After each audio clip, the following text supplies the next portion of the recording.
Hello everyone, welcome to Excellent Warrior. आज हम देखेंगे कि बिहार का एस्टेट जो है कैसे क्वालिफाई करें, वो भी 30 डेज़ में। 30 डेज़ में हम आपको ऐसी स्ट्रेटेजी बताएंगे कि आप 90 प्लस जो है स्कोर कर लेंगे और ये जो है 100% ट्रू होगा। पेपर 1 हो या पेपर 2 हो, पेपर 1 या पेपर 2। पेपर 1 क्या है, 9th 10th है, पेपर 2 11th 12th है। तो हम आपको ऐसी स्ट्रेटेजी बताने वाले हैं। वीडियो को पूरा आखिरी तक आप देखिएगा और प्लीज़ चैनल को लाइक शेयर सब्सक्राइब जरूर कर लीजिएगा। नहीं किए हैं प्लीज़ कर दीजिए, अभी हमको पता है भूल गए हैं, तुरंत कर लीजिए। तो चलिए आगे देखते हैं वीडियो।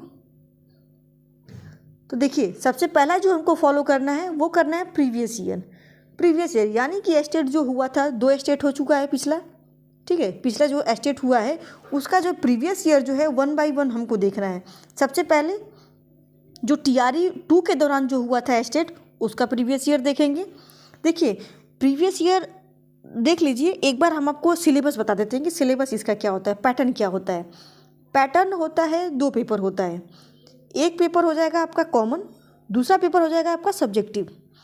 क्योंकि ये जो है आपका 9th से लेकर के 12th तक का है, तो इसमें जो है 100 मार्क्स का जो है आपका सब्जेक्ट हो जाएगा। सब्जेक्ट जो होता है वो 100 मार्क्स का हो जाएगा। सब्जेक्ट यानी समझ रहे हैं, आपका जो मेन सब्जेक्ट है वो 100 मार्क्स का होगा। बचा आपका जो है, रुकिए थोड़ा सा बड़ा पेज ले लेते हैं। हाँ, तो देखिए 2 भाग में कर लीजिए। सबसे पहला जो है आपका 50 मार्क्स का होगा, दूसरा जो है आपका 100 मार्क्स का होगा। पहला वाला जो है उसमें क्या रहेगा, आपका पेडागॉजी रहेगा, ठीक है। पेडागॉजी आपका कितने मार्क्स का होगा, 30 मार्क्स का होगा। उसके बाद जो है आपका बचा 20 मार्क्स। तो 20 मार्क्स का जो होगा आपका क्या होगा, GK, GS, मैथ, रीजनिंग, ये आपका हो जाएगा, ठीक है। इतने में जो है 20 मार्क्स में जो है आपका मैथ, GK, GS, रीजनिंग हो जाएगा। उसके बाद जो है 30 मार्क्स का जो है आपका पेडागॉजी हो जाएगा। अब आइए सब्जेक्ट में। तो सब्जेक्ट जो है आपका ओवरऑल जो सब्जेक्ट है, सिलेबस प्रोवाइड किया जाता है एस्टेट में। स्टेट एलिजिबिलिटी जो टेस्ट होता है दोस्तों, उसमें जो है आपको सब्जेक्ट में अपने सिलेबस प्रोवाइड करते हैं। बाकायदा जो है इसमें सिलेबस आता है। BPSC के जैसा नहीं होता है, ये पूरा सिलेबस होता है। और इसमें जो है दोस्तों माइनस मार्किंग नहीं होता है। इसमें जो है आपका माइनस मार्किंग नहीं होगा। 50 मार्क्स और 100 मार्क्स ये सब्जेक्ट है, और ये जो है क्वालिफाइंग, ये सबके लिए होता है। ये जो है किसी भी सब्जेक्ट से आप हैं, ये आपको देना पड़ेगा, और ये जो है आपके सब्जेक्ट के अकॉर्डिंग रहेगा, ठीक है। दोनों मिला करके आपको 75 मार्क्स जो है स्कोर करना होता है। 75 मार्क्स स्कोर करना होता है, ध्यान दीजिएगा। अगर आप, एक डाउट हमेशा आता है, हम देखते हैं हमारे टाइम पे जी, हम जब हम दे रहे थे पेपर एस्टेट का, तब ये डाउट होता था कि क्या जो है 75 मार्क्स जो है, जो बिहार की फीमेल है या कैटेगरी है, उनको भी लेना पड़ता है, ज़रूरी होता है, या फिर अदर स्टेट के फीमेल के लिए। तो ये डाउट आप क्लियर कर लीजिए कि आप अगर अदर स्टेट से बिलोंग कर रहे हैं, लड़का हो या लड़की हो, मेल हो फीमेल हो, OBC हो, जनरल हो, जो भी कैटेगरी आप बिलोंग कर रहे हैं, आप अदर स्टेट से हैं, मेल हो या फीमेल हो, सबको जो है, चाहे आप विकलांग ही क्यों ना हो, दिव्यांग क्यों ना हो, सबको जो है लाना पड़ता है कितना, 75 मार्क्स लाना पड़ता है। अब रहा बिहार का, तो बिहार के जो कैटेगरी जितना रिजर्वेशन मिलता है, वो जो है रूल जो है बिहार वालों के लिए होता है। यानी बिहार की जो फीमेल हैं उनको 75 नहीं बल्कि 60 मार्क्स जो है लाना पड़ता है। इतने में ही वो क्वालिफाई हो जाती हैं, जबकि अदर स्टेट के फीमेल के लिए 75 लाना होता है। तो ये डाउट जो है आपका क्लियर हो गया होगा। अब जो है हम देखते हैं कि इसको जो है कैसे क्वालिफाई करें, ठीक है। और एक चीज़, इसका जो सिलेबस जो दिया रहता है 100 मार्क्स वाला, बहुत टफ नहीं होता है, ज़्यादा टफ नहीं होता है। अगर आप सब्जेक्ट में जो है 1-2 एग्ज़ाम आप दिए होंगे, TGT PGT का कहीं भी देखे होंगे, तो आपको ये जो है काम कर जाएगा। और दूसरी चीज़ कि जब आप पेडागॉजी जो है, ये भी बहुत टफ नहीं होता है। पेडागॉजी जो दोस्तों, वो बहुत टफ नहीं होता है। अगर आप CTET वगैरह के एग्ज़ाम में बैठे हैं, तो CTET से तो काफ़ी आसानी ही होता है आपका एस्टेट का पेडागॉजी। उसके बाद जो मैथ रीजनिंग जो है, वो भी काफ़ी टफ नहीं होता है। और हम आपको बता दें कि हम तो केवल 7 डेज़ के अंदर ही इसको क्वालिफाई किए थे, केवल एक स्ट्रेटजी अपना करके। वो हम आपसे शेयर करेंगे जो हम स्ट्रेटजी को अपनाए हैं, क्योंकि हमारा भी 100+ स्कोर गया है। इस वजह से हम आपको वही स्ट्रेटजी बताएंगे जो हमने फॉलो किया है और जो सभी लोग करते हैं, वही स्ट्रेटजी बताएंगे। क्योंकि आपको हम 30 डेज़ का टाइम दिए हैं कि 30 डेज़ के अंदर में ही आपको क्वालिफाई करवाना है 90+।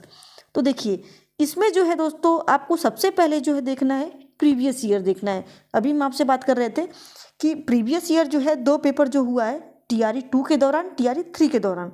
तो जो TRE 2 के दौरान हुआ है तो सबसे पहले उसको आपको देखना है। सबसे पहले आप जो है उसको देखिएगा कि वो क्वेश्चन क्या पूछा है, और जो है बिना आप प्रीवियस ईयर देखे आगे बढ़िएगा नहीं, ये गलती नहीं करिएगा। सबसे पहले आप प्रीवियस ईयर देखिएगा। बहुत ज़्यादा पैनिक होने की ज़रूरत नहीं है। लोग बहुत ज़्यादा परेशान हो जाते हैं, स्टेट का क्या होगा, कैसे होगा। कुछ भी घबराने की ज़रूरत नहीं है। जितना हम लोग सोचते हैं उतना पेपर टफ नहीं होता है। तो प्लीज़ आप जो है सबसे पहले हम आपको बोलेंगे, देखिए अगर जो स्ट्रेटजी हम आपको बता रहे हैं अगर आप वो फॉलो किए तो श्योर है कि आप 100% है कि आप जो 90+ मार्क्स ला देंगे। अगर आप इधर उधर किए तो आप फिर उसमें मेरी गलती नहीं है। जो स्ट्रेटजी है वो हम आपको बता रहे हैं, वैसा ही करिएगा। तो सबसे पहले जो है TRE 2 के दौरान जो पेपर हुआ था उसको आप देखिएगा, उस पेपर को देखिएगा, सॉल्व करिएगा। उसके बाद जो है उस पेपर को एक बार नहीं देखना है, आपको 2 बार देखना है पेपर को। TRE 2 के दौरान जो पेपर हुआ था उसको 2 बार देखना है, एक बार नहीं देखना है, 2 बार देखेंगे। उसके बाद जो है TRE 3 के दौरान जो पेपर हुआ था आप उसको देखेंगे, आप उसको देखेंगे। आप TRE 2 वाला जो पेपर हुआ था दौरान जो स्टेट हुआ था, स्टेट जो इस टाइम पे हुआ था, जब आप इसको देखेंगे, जब आप इसको देखेंगे तो उसके बाद जो है आप सेकंड वाला जब देखेंगे दोस्तों, तो आप खुद पाएंगे कि कितना इसमें कॉमन है, कितना इसमें जो है कॉमन है। दोनों में आपको लगभग 50% ऐसा मैटर मिलेगा कि जो कि दोनों में कॉमन रहेगा। पेपर आपके पास भी होगा, नेट पे भी अवेलेबल है, झूठ बोलने वाली कोई चीज़ नहीं है। बस ये वाली स्ट्रेटजी आप केवल 1 हफ्ते निकाल करके फॉलो कर लीजिए, उसके बाद आपका कॉन्फिडेंस जो है बिल्ड हो जाएगा, अच्छे से बिल्ड हो जाएगा। आप पेपर दे करके आ जाएंगे, इतना ज़्यादा बिल्डअप हो जाएगा आपका कॉन्फिडेंस। उसके बाद जो है दूसरी चीज़ जो आपको है क्या देखना है, वो सिलेबस देखना है। सिलेबस जो दिया है पहले प्रीवियस ईयर देखिएगा, उसके बाद आप सिलेबस पे आइएगा। सिलेबस को जो है आप एक बार पढ़ लीजिएगा, सिलेबस को लिख लीजिएगा, जहाँ पढ़ते हैं वहाँ पे चिपका लीजिएगा। सिलेबस का बस आपको एक काम करना है कि A to Z, top to bottom, A to Z जो है आपको टॉप टू बॉटम एक बार सिलेबस को पढ़ जाना है। पूरा सिलेबस को एक एक पॉइंट, जैसे आज एक कवर किए हैं तो उसको टिक मारिए, कल दूसरा टॉपिक तो उसको टिक मारिए। बहुत ज़्यादा डीप में नहीं जाना, ये बात को ध्यान रखिएगा, बहुत ज़्यादा डीप में नहीं जाना, क्योंकि सरफेस में पूछता है क्वेश्चन। स्टेट एलिजिबिलिटी टेस्ट है तो स्टेट एलिजिबिलिटी टेस्ट जो होती है काफ़ी टफ नहीं होती है, एक सरफेस में क्वेश्चन आता है, तो आप उसी हिसाब से उसको कवर करिएगा, ज़्यादा डीप में जाने की ज़रूरत नहीं है। उसके बाद जो है आप पेडागॉजी का भी क्वेश्चन इसी तरह से करिएगा, और जो है GK GS math reasoning math काफ़ी इजी आता है। जिसको नहीं आता एकदम वो भी परेशान नहीं हो, उसका भी हो जाएगा आराम से, अच्छे से हो जाएगा।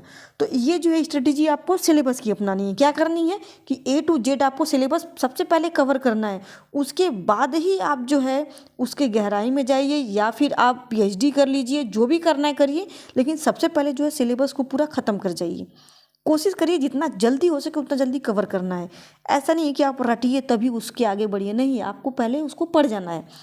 उसके बाद जो सेकेंड थिंग होगा आपका MCQ होगा।